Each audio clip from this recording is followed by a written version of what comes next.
Today, I'm going to be showing you how to buy stocks on Cash App. It's really easy and simple.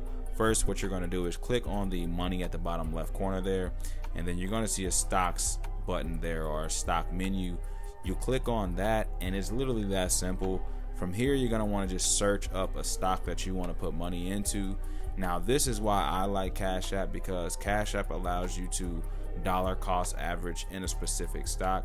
So for example, Tesla here, if you don't have $200 necessarily to buy one share, because that's how much one share is, what you can do here is you can pay $1, you can buy it $10, you can buy $5, and that's how you're able to buy portions of a share. Really easy and really simple. All right, now a couple tips for you.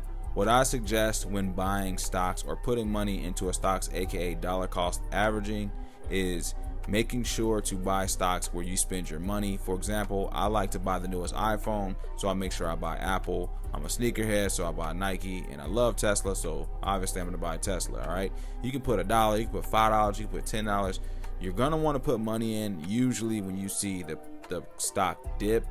Once it drops down in price, that's usually when you want to put your most money into it. Okay, don't load all of your money into the stocks immediately. Do it piece by piece. It's going to make your average a lot lower and a lot better. Okay, that is just my tip for you.